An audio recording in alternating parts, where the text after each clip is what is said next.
Good morning, everybody. John Spielkley here from GAI Insights, bringing you the latest and greatest Gen AI news, rated by essential, important, or optional. We're going to be led off today by David DeLallo, as usual, and we've got some new hot stuff to talk about. David, go for it. All right. Thanks, John.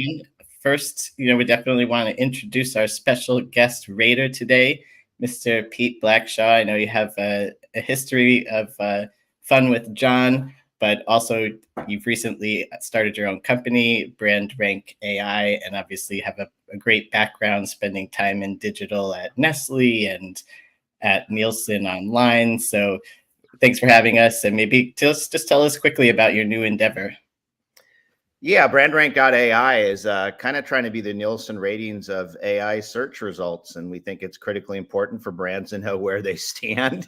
Is it improving? Is it hallucinating?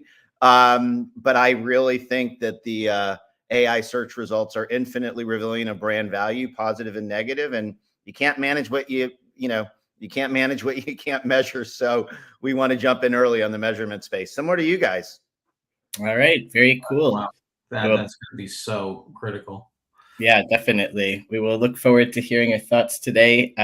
Obviously, we have OpenAI we're going to kick right off with today, and Pete's going to lead us on that. We won't leave folks hanging on our reactions to that announcement, but we'll also talk about some other news as well. We'll take a little look at what's going on in China, some news out of Nvidia regarding their push on quantum computing. And we will talk about a study around Stack Overflow.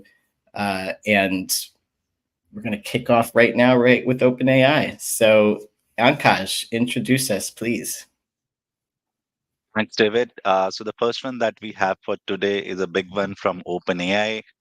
So OpenAI has introduced GPT4O. The O stands for Omni. And the key features that they're highlighting is that it's free, it's better, and it's faster. All right, Pete, there was a lot to absorb here, and I know you had a great post on LinkedIn. I encourage everybody to take a look at that. But give us your brief synopsis and your rating on this one. Yeah, I'd say this one is absolutely essential. In fact, I would dare say that folks should read it several times and watch the videos, and maybe watch the videos with their kids because they might have a different interpretation. But yeah, I think this is a game changer. We've got, I was trying to think of how to summarize it.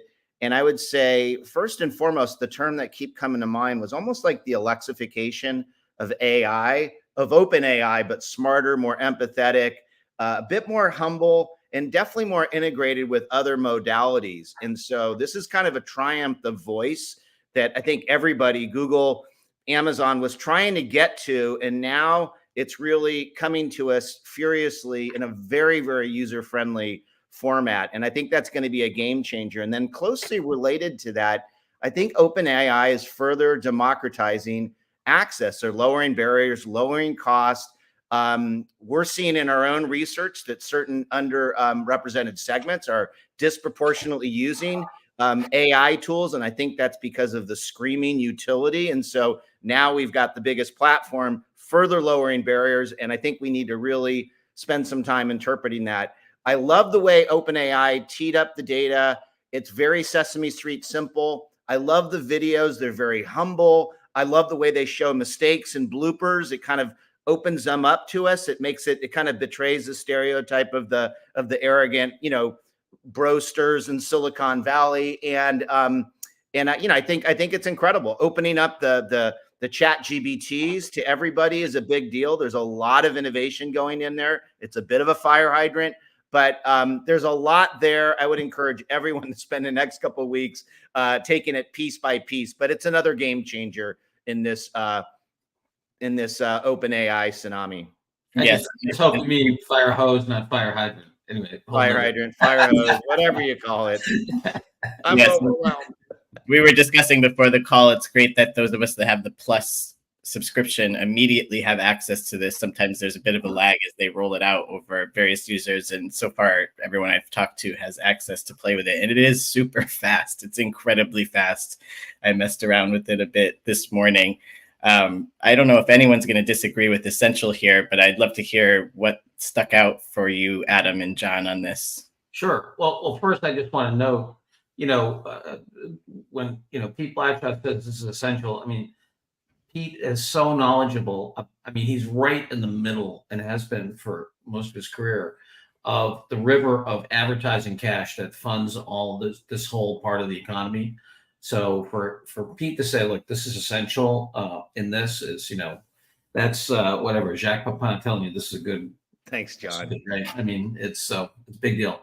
The thing that kept resonating in my mind, and rhymes with what you said, Pete, was Sam Altman's quote about this is a superior interface, and it's so true. I mean, this is, and having hung around MIT Media Lab back in the 80s, and the AI lab, and they were talking about this stuff, and here we are, 40 years later, really interacting with it. So I think it's breakthrough for access, it's breakthrough for conception. It's going to change the interface of any digital thing, industrial or consumer. I mean, we're just at the early days of it. And when I say the interface, it's not just the interface. What we haven't seen in the past is the interface is actually, when you look at it the right way, it's behavioral capture, right? And so it's really, think about the space between me and this machine I'm interacting now with, that's now getting captured. It's going to change the whole nature of that interaction. And of course, the river of cash called advertising that funds a lot of it. So yeah, huge. What were your reactions, Adam? Well, I mean, I love it. I've gotten right to work with it, refactoring some code. Actually, the ratings page on the GAI Insights website for the ratings and rationale will now load and refresh faster, thanks to Omni as of this morning. But probably what stood out to me, which is the really big deal, is why it's called Omni. So the idea is, in the past, what would happen is, if you spoke to a model like GPT, there would be one thing that would convert that audio into text. Then there would be a separate model that would interpret that text. And then there'd be a third model that would take that answer and convert it back into audio. And so it was actually a 3-model pipeline. And that is now all being run through a single neural network now. And what they're saying is that through that old process, you would lose so much information. But now, because we have the single pipeline, you can actually observe tone, multiple speakers, background noise, and it'll allow much more of an emotional response. It can laugh, it can sing. In one of the demos there, they actually show it. They have it create 2 different singers, like a baritone and a soprano. And it's a single AI that you're chatting with, but it actually has the 2 voices singing in harmony, right? So we're really just starting to scratch the surface of what this can do. But probably more than anything, what this new pipeline enables is, it used to be latency between 3 and 5 seconds on average to get a response out of this voice system. And now it's down to like 200 to 300 milliseconds, which is. I think we lost Adam, unless this is my internet. Yeah, no. I think what he's going to say is, it's below human threshold for. In terms of our ability to. Yeah, I think I'm back. You're in and out, Adam, so we're going to have John finish up here. Awesome. Yes. No, I think that and there's a lot of early research when they were designing, the early computers that showed that when you have a very fast, sub-perceptive interaction, you stay in a flow state. So you have a totally different relationship than, even and as soon as you get to perceptible weight, your cognition changes a lot. So the fact that it's approaching seamless interaction is huge. All right, so absolutely essential. I'm really excited to see what people build off of this, right? I think this really just opens up a whole other world of use cases, and the fact that they've made the cost go down. We've been hearing over and over again, you can't really beat the performance of the GPT-4 model, but it's super expensive to run. And, people we've spoken to have constantly started experimenting with other models, trying to replace it because it's so expensive. And now hopefully this kind of stops that bleeding for OpenAI. So absolutely essential. We'll go on to the next article, which will actually be specifically about the store. Ankash, take us there. Yes. So this one again from OpenAI talks about the custom GPT store, which is now free for all. Yes, I know you're actively contributing to this store, Adam, so that's why I picked you to lead off of this one. Yeah, no, So the deal here is basically before, if you weren't a Plus subscriber, you couldn't access all of these custom chatbots that people were building through the Build GPT capability, and now those are available to everyone. I think it's important news. It's not going to directly integrate at the enterprise level, right? But there's so much that opens up in terms of the accessibility to so many through this capability, that I think it's important for people to understand. Like, I created a chatbot for that Microsoft news yesterday, right? So people could chat with that article, but only Plus subscribers could use it. So all of a sudden, like the aperture of the accessibility of all of this great tooling that's going on, it's just you can't even call it orders of magnitude. It's a big deal. So are you saying important or essential? Yeah, it's important. Important. I keep it off essential because it's just below that threshold of what you would actually, because it's through OpenAI. It's not, for example, Azure OpenAI, and what you're doing with the Microsoft side at an enterprise level. I don't think it's directly going to impact enterprise the way it's more almost at the individual level that'll have that accessibility. Yes, I agree. Any other thoughts or different ratings on this one? I think this was a really smart move for OpenAI. I think they had an incredible amount of innovation and content. I don't think they really had audience. I paid a lot of attention to how many reviews per app, and that was a missed opportunity because I think the utility is off the charts. And I know that because I would work with a couple hundred startups at a time, and I actually found that some of the custom GPTs being generated for entrepreneurs, or a lot of the stuff that John taught me at business school, was kind of getting automated in a very friendly, custom way. And I think if you lower barriers to just trial, folks are going to get really hooked on it. We're going to see really powerful innovation curves. So I think removing that barrier, if you got to be a member to get in, is absolutely huge. And I think it's going to be a game changer when we really see how that evolves over time. I mean, people are bringing their own filters into how you build GPTs, and I think that's going to be a big deal. Yeah, I think Smart move. Yeah, I completely agree. I mean, I think one of the things I'm starting to notice about Sam Altman is I think he's got the kind of strategic coverage that Mark Zuckerberg has. You know what I mean? In terms of when you look at when Zuckerberg bought, WhatsApp for $19 billion, that was a super smart move. And the FTC should have stopped them, but that's another whole thing. And I think here, taking this bold move, people are down a lot of commentators or ankle biters are down in the weeds saying, oh, they're not making enough money. It's too compute intensive. He's like, screw it, make it open. We're going for audience. We're going for multimodal. I'm raising $6 trillion to create new chips. I mean, he's thinking about the problem at the right level, I think, and executing. It's a great recruiting tool too. Oh, because you got millions of creators. You can just sort of say, okay, here's the cream of the crop, because there's some pretty amazing innovation going on once you get behind the curtains on this stuff. Yeah. Well, I mean, the thing that's super cool and why I think the electricity analogy and electric motor analogy works is that we're talking about the conversion of cognitive effort, right? And so now with these things, we're starting to get in a realm of rescaling, descaling, and scaling, cognitive effort in an individual and group and network way, very much like the way electrification, took, physical effort. And then anyway, it's just we're at the core of a fundamental transformation of the economy, I think. Absolutely. All right, so we will go important on this one, and that closes out most of our OpenAI discussion for today. I'm sure there'll be much more to come in the days, although this is somewhat related to OpenAI as well. I'll talk about it in a moment. Ankash, can you introduce this here? Sure, David. So this next one talks about how generative AI is impacting online knowledge communities, the likes of Reddit and Stack Overflow. Yes, so we talked about Stack Overflow's deal with OpenAI. I think that was last week or the week before, where they're now licensing the data to OpenAI, and developers are very unhappy about this and rebelling and trying to manipulate their comments on Stack Overflow because they don't want them taken up, although it's actually against the rules in Stack Overflow to do so, etc.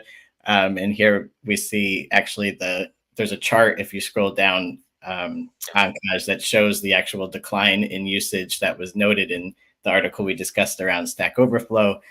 This obviously goes a lot deeper. And John, I think you brought this to our attention, so I gave this article to you to kick off. Yeah, sure. I think to me, this is, I read it as important. The reason it's important is that I think it's a wonderful, there's a fantastic live study. I mean, the quality of the researcher, I think, is very good in terms of how they think about a complex, setting. And, they isolate, I think they do a pretty good job of isolating the effect of content versus social bond in the context of knowledge management. And the reason I think this is important for everybody is that every organization, every modern organization has, some kind of knowledge management system, either explicit or implicit. And this is incredibly good empirical data that shows that if those knowledge communities are simply transaction exchanges of knowledge, hey, I know, Pete, I need to know this, what's going on, that is going to get automated. But if there is a deeper social connection, as there is in Reddit, even the Reddit subcommunities and so forth, that is something that will continue and be vibrant. So I think one of the implications of this, and it goes back to what Pete was saying about opening up and Adam about opening up the GPTs, it's going to be knowledge is going to be automatable. It's going to be the social fabric that's going to create flow. So there's good news for LinkedIn and stuff. It's bad news for the Netscape, the Netflixes of the world, unless you can start to have more of the social combination into Netflix. So I think this points to two things. Practically, how you manage knowledge inside is going to change, and you can get on it because it drives your core economics. And in the marketplace, you got to really think through one more time, what is the relationship of the social fabric that I am plugged in and my products and services are plugged in, because that's going to be the glue going forward. All right. And for the AI leader. So very simple. Start with, okay, what tools is my team using? What is, where's their participation? How do I leverage this? Maybe start to move commentary out of Stack Overflow into Reddit more, because that's going to allow your developers to continue to be up to date as Stack Overflow gets less populated. All right. How about Pete? What's your thought on this? No, nothing terribly. I can't really offer an intelligent build on this, but I defer to the stat geeks. I'll save my thoughts for the next question. All right. Did you agree with important, Adam, or did you have other thoughts? I rate it as optional, but maybe it's just a little over my head. I would just worry that it might be for an executive as well. This article specifically, the concept's important, but I think we're all aware that Stack Overflow is losing traffic to generative AI. John, you make some brilliant points, but I'm not sure I would encourage an executive who's busy, even if AI is on the line and they're butts responsible for it, to make the time to read this on the weekend. I know you say that they should make the time. So I think I'd have to defer to you as well, but I personally couldn't quite get maybe through it or into it enough to really extract the kind of value that you did. Well, I rate it as optional for the busy exec. I think we should mark it important, but what's really important is that you hired John to come interpret this article for you and help you understand how to action it. So I'm going to go for important and give John a little shout out in our newsletter on this one. What do we have next, Kaj? The next one comes from China, where Alibaba says that its AI models are being used by over 90,000 corporate clients. Yeah, I thought this was interesting because it came out, I think, on the same day that I saw an article saying kind of the reverse, that the uptake of generative AI has not been very big. So, but as usual, we don't really ever know what's going on in China for sure, because the information is often filtered. But what did we make of this one? I think we put this one with Pete. Yeah, I thought this was important. I don't know if it's essential, maybe for some. I spent a lot of time in China when I was at Nestle. I had a chance to see Alibaba both on the consumer and the enterprise side. Same thing with Baidu and others. I think the takeaway is that for me is, even if China was a bit behind, these players like Alibaba, they grow like weeds. They just take off.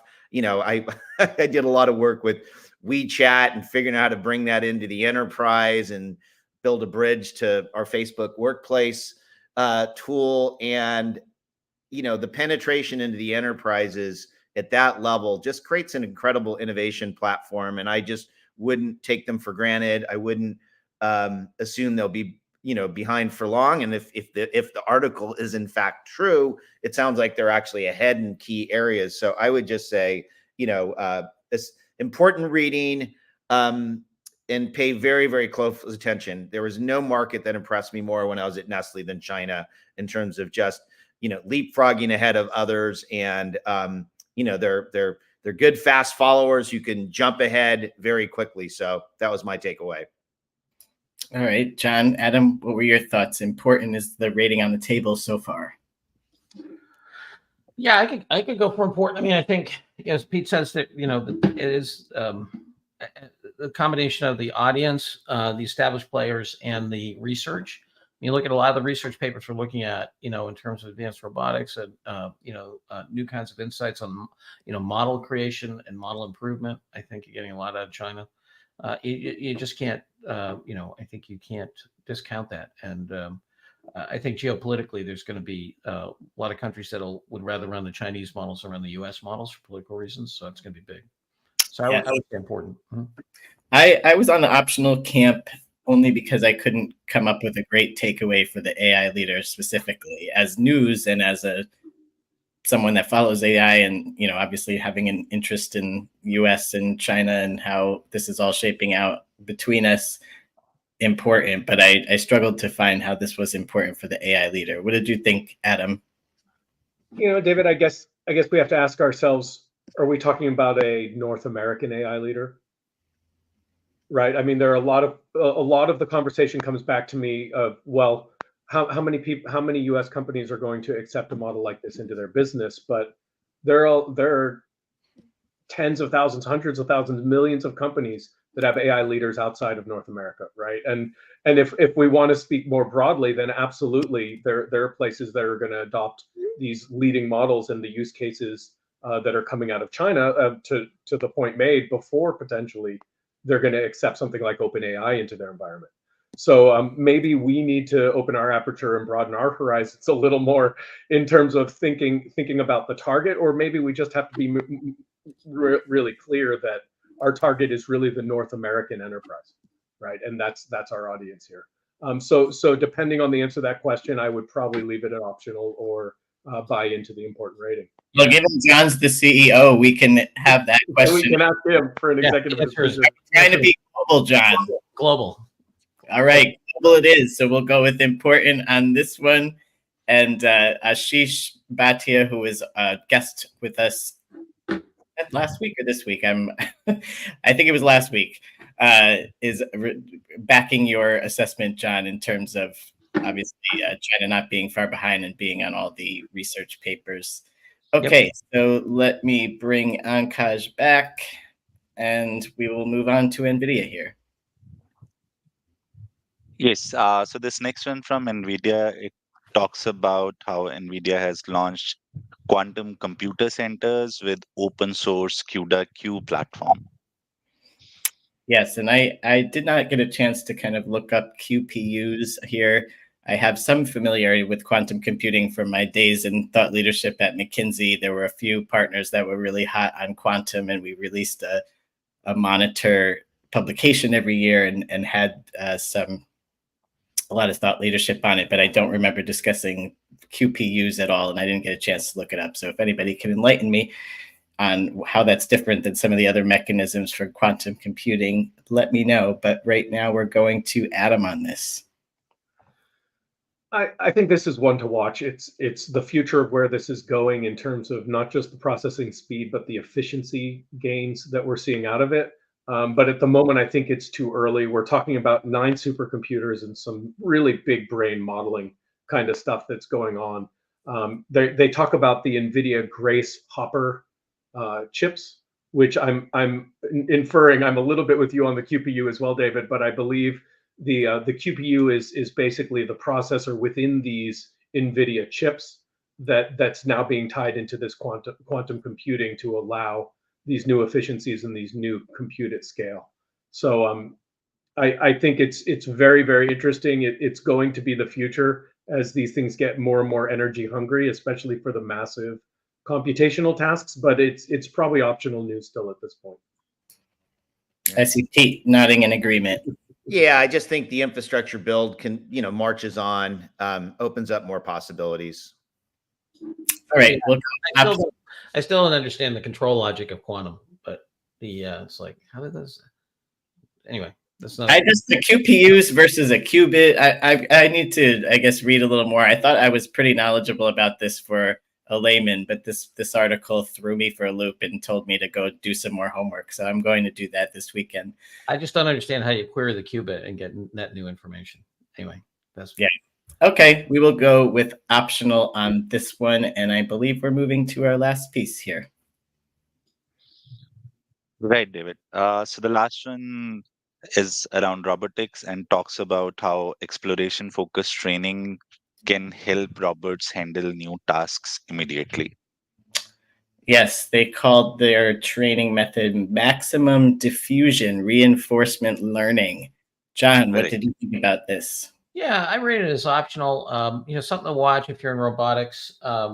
This modeling seems to do a better job of, if I understand ergodic systems, basically it improves your ability to explore to create a bigger synthetic learning space that is safe. Because when you think about, because a lot of the training systems assume randomness and normality in the input data. And that's not the case in the physical world because things are autocorrelated because you have real stuff happening. I move a robotic arm, it's in XYZ space. And so I have to take that into account.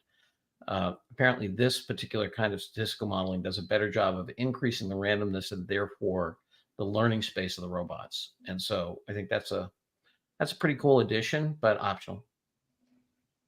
All right. I see a head nod from Pete. Adam, what did you think about this? Yeah, I'd agree with John there. It's a little a little much for me.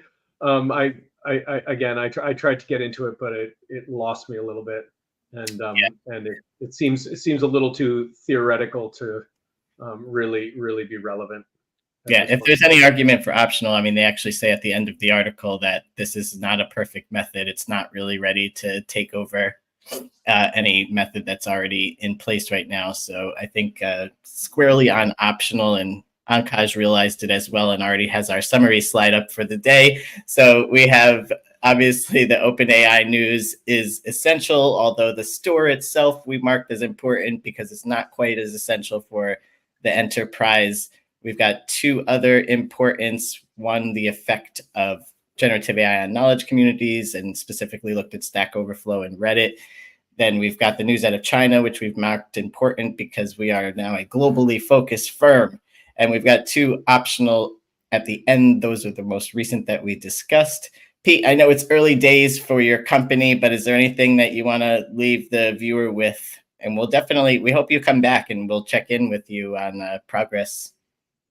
Yeah, I think we need to, whether brand rank or beyond, we need to remind brands that this space is a game changer for them. And I continue to be blown away at what the AI space says about brands. And the area that I'm most obsessed with is sometimes we get called the bullshit detector, but I think that's really important because brands spend a lot of money with certain positioning that AI is kind of rejecting, and they're rejecting with a lot of processing power and data. And I think there's a very important accountability and checks and balance that's being brought into the marketplace. And that's one of the things that I'm really excited about measuring. I'm a big, passionate believer in responsible AI. We can only win if we make it a trusted platform. I think that applies as much to our friends at OpenAI as it does to all the startups that are out there. But yeah, we should keep dialoguing about how a new accountability standard's emerging because of what is emerging out on the web. And